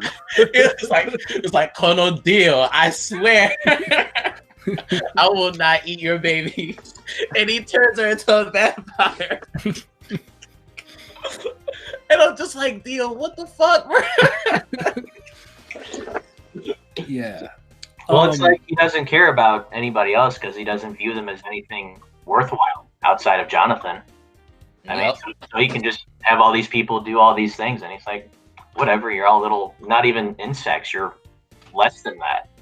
I don't even think he respected any of the Stardust Crusaders until Jotaro pushed him to the brink. That's what moment when I don't even think he respected him. I think he was just like, oh, fuck, I'm gonna die. No, it wasn't even... It's like he was kind of like, all right. I felt like the moment he proved the world was strong, was faster than like Star Platinum in their first down rush. He lost complete any little interest he had in Jotaro. He didn't care, right? That's kind of how I felt. He did want the bloodline to be gone though. But here's a question I want to ask you guys because I find it kind of interesting. Is do we believe that Dio is just a bad nigga, like he's a bad guy, or do you guys think it was the product of his upbringing and his dad that turned him to the way he is? Because you know Speedwagon has that line where he's like, listen, I'm kind of a piece of shit. I know where I'm from. I know a piece of shit when I see a piece of shit. That's a piece of shit. There's no rhyme or reason for why he's the way he is. That's just how he was always going to be. What do you guys think, though? I think it was his dad. Because, like, his dad didn't give him a funeral for... He didn't really give a shit about the funeral for his mom. His dad constantly beat it into his mind, literally, that you need to succeed. You need this in order to win at life. Da da da da. And he literally just broke his ass down until he was like, "All right, I'm gonna just kill my dad." And at that point, that was the point of no return for Dio. Okay. I think it's pretty clearly both, to be honest, because I think his upbringing very clearly had something to do with it and brought Dio to an extreme version of something he probably had a predisposition towards in the first place. Mm-hmm. But, I mean, if he was in a better place, I still think he would have had some obvious piece of shit qualities to him, but he wouldn't have been, forcing mothers to eat their children. Dio. But he would have been like, I don't know, embezzling money from Wall Street Dio or some shit like that. I don't know. This is an evil corporate guy. But because he was in this environment that exaggerated his already, several of his evil dispositions already, then we got pretty much the worst case scenario of Dio. So I think it's very clearly both. Okay, I feel that. What do you think, Pat? I honestly feel like no matter what would have happened, he was going to turn out into a piece of shit. Because this man, when we first see him, his dad is getting on his nerves and he's berating him while he's on his deathbed, and then he dies. Wasn't it his mom's death? When we first see Dio? I'm pretty sure it was his mother's funeral. Then he started beating his ass, and then. Oh yeah, you're right. Yeah, that's what I'm saying. I think his mother's death was something that really broke him down mentally, and then it was his father just literally shitting on his life on a day-to-day basis until he died. That really was the breaking point for Dio.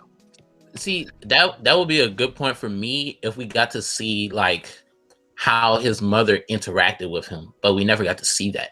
So for me, it's like when we first see like the first version of Dio that we like know to expect, like when he shows up at the house, that version, we see him talking to his dad while he's on his deathbed, and then later on his dad dies, and instead of like saying some nice words at his dad's grave, he spits on it, and I'm like, bro, that is still your dad. Like, yeah, he sucked, but like he still like took you in and raised you. Granted, he did a terrible job. Mind you, he's like 12, right? Yeah, like he spits on the grave, and I'm just like, a lot of people talk about spitting on people's graves when they don't like them. Nah, this man really did it. Mm-hmm. And when he shows up to Jonathan's house, every man, well, not every man, but most men love dogs. Dogs are man's best friend. Mm-hmm. Yeah, man. Danny's coming up to him. Danny is harmless. He's harmless, and he just needs the shit out of him. And you're just like, what the like? How do you do a dog like that? It's like, damn, Dio really is a cunt, isn't he? That was my first thought. And when he's speaking to Jonathan, even after he saw his dog got kicked in front of him, he was like, you know what? Maybe the dog just startled him. So I'm gonna just take his bags upstairs for him, be a nice little stepbrother. This man goes to pick up his bag, and Dio twists his arm. He's like, don't put your filthy hands on my luggage. I'm like, bro. He's trying to do something nice. And he leans in his ear, and he's like, dogs are filthy, disgusting creatures, and I hate them. And I'm like, you hate dogs? Hey, that subservient nature line resonated. Fuck that shit. I resonated with that part. Right. Keep going. It's just like the way he's introduced, and then like you said earlier, when Speedwagon, like Dio's putting on a fake crocodile tear arc, and he's like, Jonathan, at least let you be the one to put the handcuffs on me as I turn myself in. Like, clearly he's lying. like he's lying. He's acting it up. And then Speedwagon's like, Jonathan, I myself am not the best person. And I have been around a lot of people that smelled like shit. And let me tell you something about this man, Dio. He stinks. He smells worse than the worst rat shit that there is. And I was just like, wow, there's no hope for this guy, is there? I kind of think that what Yak said, that he ended up being the worst version of himself, could play to his upbringing. But the one thing about me the reason why I tend to dismiss that it was his parents that made him the way he is today, is because he was actually really young. I know that doesn't mean that things aren't traumatizing and don't follow you into your adulthood, but it was like he was in an environment that was able to nurture him and be kind to him and whatnot. We was around a bunch of nice people for a very long time, people who respected him, this and that and the other, and it absolutely in no facet made him 1% better of a person. He might have gone worse. It did nothing to him. It didn't even faze him. It didn't like that was all an act. It was like if maybe he got a little nicer and then something made him revert, I would be totally behind it. But I don't think it didn't matter what happened. He would have been some version of himself that was really, really bad and terrible. Maybe he's not a vampire, but maybe he owns a company just stealing from the poor or something. You know what I'm saying? Mm-hmm. So I'm not giving him that. He was evil for evil's sake, bro. That dude. Yeah, like he grew up in the Joestar house. Jonathan was like, I'm gonna let bygones be bygones after he beat his ass. And he basically, like, we didn't see it, but the way it was depicted to us after the rugby game, he was being all friendly to him. He was like, I can't wait to be rid of this motherfucker. Yeah. Like, Dio was like, I've been patiently waiting behind and scheming all these years. And I'm like, bro, all these years? When y'all were growing up together, you still had this in your mind? Dio fucking just checks off all the boxes. The underhanded box, the schemer box, the in-your-face, evil little bastard box. It's like, he just does every single aspect that you can be evil. That's Dio. Yeah, right. It's like, yeah, I'm a better boxer than you, but let me just add this little poke in there. Like, why? You already beat him. Why you gotta poke his eye out? Like, and then it's like, when you back him into a corner, he tries to make people feel guilty, and you're like, "What? You deserve this. You're terrible." He's the pinnacle of evil. That's like, what he is. Jonathan catches him with the poison, and he's like, "Dio, let me inspect that poison. Let me inspect that medicine because something's not right." And then Dio's gonna be like, "Jonathan, are you trying to throw away the sake of our friendship that we had all these years?" No, I'm like, bitch, what? What are you trying? Like, no, let me see the fucking medicine, bro. Give me that shit. That's why people love Dio. Yeah, I agree. Just that dude. I agree, but yeah, it's just funny because he's like, "Hey man, like, are you gonna doubt the trust of our bond?" Like, yes, let me see that shit. Yes, you dumb peasant boy, how dare you? Oh my lord! Like you would definitely kill my dad. Like, what's wrong with you? Like, you killed your dad too. Like, listen, he different. He different. But yeah, I don't know. All the shit we've been through, Jonathan. I do think you could make the argument that it's one, the other, or both, but I've always leaned on the side that Dio was just born evil, bro. He's just one of those rare cases, like Frieza. He just not. There wasn't a shred of good in any cell in his body. Let's not talk about Frieza when we talk about Dio. Let's not do that. I just talk about pure evil. But all right, let's get into the Hamon Ripple as an energy system and whatnot. First of all, do you guys miss it? Yes. You guys, am I the only one that? Yeah, I do miss it. I do. Yeah. I kind of miss it too. Like, don't be wrong, stands are the goal. It was supposed to be like, well, it was literally the spiritual successor to it, but I feel like there could have been some way that we could have kept Hamon in some way, shape, or form without the need for vampires. Like, it could have literally just been used as like a combination source or something like that. Could have been like Hockey and Devil Fruits in One Piece. See that again? Could have been like Hockey and Devil Fruits in One Piece.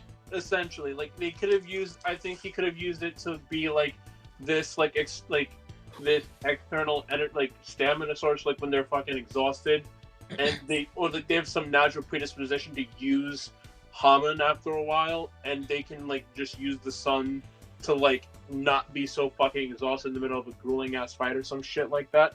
I don't fucking know, just an idea.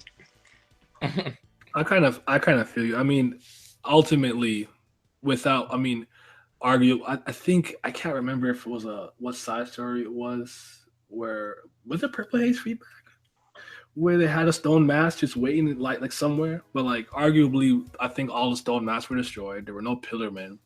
There were no vampires, so like the art of Sendo was kind of, I guess, obsolete in that sense. I know there's DOOs around in part 3 and stuff, but I do think he could have fizzled it out in a way to me that was better. I think he did the best he could with whatever he like with the Joseph stuff, but I do think there was a better way to kind of fizzle it out into obscurity, because there was a whole dedicated culture to this way of life. They eat, practice, and from the guys, the monks from Tibet and stuff, like all those guys really like lived a Hamon lifestyle. Or it could have been something like that. Yeah. It could have been something like where if you develop your Hamon so much, and then the natural next progression would have been a stand. That was the original idea, actually. Before we said it was like, I think, don't quote me on this. I'll double check this. But I know with Jonathan and Joseph, Hermit Purple, that's the next step. They say that if the Stardust Crusaders went back in time to battle Tendency, they'd be able to see Hermit Purple wrapped all the way around Joseph, because that was like the next evolution of like the Hamon thing. That's why the Hermit Purple is such a really good conductor for the Ripple, right? Hermit the Purple. Yep. So there's that, but I think originally it's supposed to be like, Hamon becomes stand, but then after it was more like the manifestation of your psyche and whatnot, and subconscious and whatever you want to call it. So he kind of retconned that in a sense, but yeah, it could have been something like that too. I'm not too mad at it. I just do miss it. As much as like I thought, like I won't go into it. I did think the alternate counterpart to the Hamon was cool. I still have a general preference for Ripple. But how did you guys think about it as an energy system for the 2 parts that we had? 3 parts we had then. You like it? You not like it? Zoom punch. I liked it. It was just incomplete, I think. I like the way that Joseph would incorporate his Hamon into like practical usage. Like, when he was fighting ACDC, and then like he had the ropes, and then he tied them up, and then ACDC cut the ropes, and then he was like, I tied it in such a way so that even if you cut it at certain parts, it's still going to strangle you, and then I'm going to use Hamon through. I was like, that's the go. And like even the way Caesar did it when he had like special type of gloves that would conduct hormone with bubbles and stuff like that. I was like, yo, this is kind of cool. Like it was a lot better than just like, you know, using a sword or just straight up throwing hands. Like I like that stuff, but like being more innovative and creative with it, I was like, okay, this is a lot better. Yeah, I mean his the Shaban Kata stuff was cool, and he almost had Wamu. Remember when he made all the lenses reflect the sunlight, but the fact that he was like in the way for like a split second just gave him enough time to do the sandstorm, which was like the ultimate demise, because he actually kind of almost had him beat. Like there was a lot of cool uses they did. You know, Joseph did a lot of definitely did a lot of nonsense. We don't know how he did it. Like then when he ripped up Stroheim's hair and just started blocking bullets. Like I thought Hamon was cool. I do agree it might have been a little incomplete because he kind of had to just drop it, I guess, after part 2. Kind of leave old Joseph with it a little bit, a remnant of it, but I do miss it. I do think it was fine. It was cool, but I mean, I guess it's very traditional in a martial arts sense with like the breathing technique, it's life energy, this and that and the other. So it wasn't too original, if you get what I'm saying. So stands being something completely different and new and original and like a staple of what JoJo would become, I do think was better in hindsight. Yeah. Stands Personally, out. I think the biggest issue with it is that there was one untapped potential, and I think we could have closed it out with 3 with at least not like considering that we had an overabundance of stands and that Joseph had very little, if any, time to shine in part 3. I think that we could have had at least 1 or 2 vampire fights where Joseph literally proved that he was still that guy. Mm-hmm. Even if like he wasn't like the same like overall like I can literally predict every facet of life. Like he can still prove that he's a competent player. Yeah, I feel it. All right. I mean, any sorry, before I move on, anything else you want to add about Hamon? Any attacks you guys really liked or something? Anything? Now send away the kick. And this just passing on your life force to other people. Man, listen, if you're a Zappelli, I'm sorry. You're not making it to the end of the part. that's just the way it is, man. That's the rules. If you're a Zappelli, just change that last name. All right. Let's rate part 1 out of 10. What would you guys rate part 1? Out of 10. I would give it an 8. I would say it's an 8 out of 10 part. I'm floating around 8 too. That's what I'll give it. Marcus? I'm giving it a mean like 7.5, 8. Mm-hmm. Yeah, 8 feels about right, I think. Mm-hmm. I feel like if it was a little bit longer and we could have had at least 1 or 2 more side characters that were explored at least a little bit, then it could have been a lot better, especially because I feel like some of the characters were just thrown into part 2. Mm-hmm. I feel you. Real quick, were there any of the minor villains in part 1 that you guys kind of took a liking to, like Jack the Ripper or any, or were they all kind of forgettable to you guys? Tarkus and those guys, like were any of them? You got like any of those guys? I like Blue Ford. I like the little. I mean, I'm not even gonna lie to you.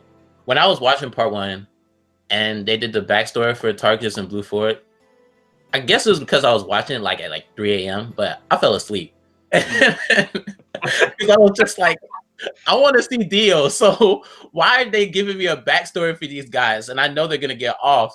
But when I woke up, I was like, all right, you know what? Let me watch the episode again. And I was like, you know what? This actually kind of is decent, like because it kind of tied into actual history a little bit. Yeah.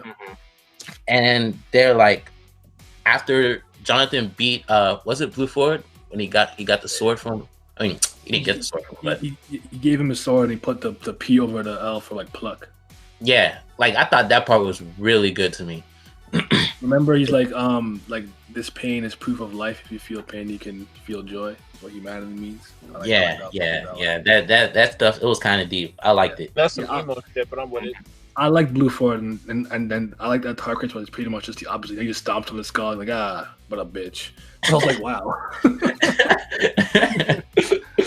It's like when meatheads are arguing with intellectuals all the time. Tarkus is with the meathead. Mm-hmm. Yeah, but that battle they had when they were both chained up by the neck in that execution chamber, I thought it was cool. I liked it. That was fun. And that's when Zappelli, Antonio Zappelli's the prophecy of him dying would come to pass. So that was a thing. Man, Zappelli's really do get fucked in this series, man. That's crazy. That's sad. It sucks, man, because they always end up being good characters. I know. Fuck. All right. If you guys anything you think we forgot to say about part 1? Everyone should give it at least 3 more shots because that shit's just fucking cold. I think part 1 is easily the most revisitable, one of the most revisitable parts out of all of them. Because 1, it's short and concise. 2, it's an easy story to digest, and 3, Dio at his most evil and constant and most obscene presence, it's just wonderful. It's a top 5 JoJo part. Agreed. I agree. I have my top 4, I think, but I agree. I want to say somewhere in there.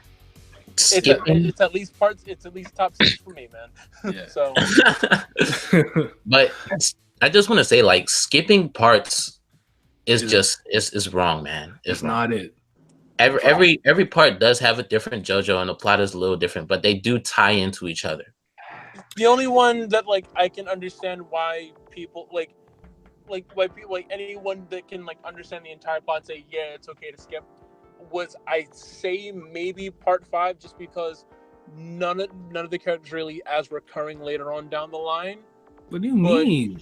Just well, okay. Well, it didn't happen in anime yet, but I mean purely from a plotline perspective, But it literally starts with Koichi looking for Diorno. Man, I hate that dude. Ooh. Koichi dope as fuck. I just lost 6 subs. Koichi played a bigger part in part 5 because he was kind of just there for 2 weeks. He was like, "Yeah, I'm done. Bye. Good luck." Good. Fuck him. Nah. Wow. Yo, Echo Akrita go. I wanted more. Okay. Reverb is great. It's just that how do you fall in love with your murderous stalker, bro? That's kill the hoe, okay? Bro, she's hot. Yukako is hot. Bad bitch. You got some bad bitches. You can't fucking deny that shit. We'll get Koichi, man. That ain't it. Lisa out for sure. Can we just talk about the fact that Joseph was trying to fuck his mom? We're not gonna forget that one. He peeked at her one time and said nice, and then that was it. Right? We're not doing all that. But yeah, don't skip parts. Don't skip any part for any reason. Don't let anyone tell you. Not even Marcus trying to know. There's no reason. There's no logic behind it. You're dumb. You're brain dead. No. Still part 5. That shit's still one, I don't give a fuck. 1, 2, 3, 4, 5, 6, 7, 8. You guys can count. You can do it. I believe in you. Skip part 8, go to part 9, and then go back to 8. Then go back to 0. Exactly. Oh, brother.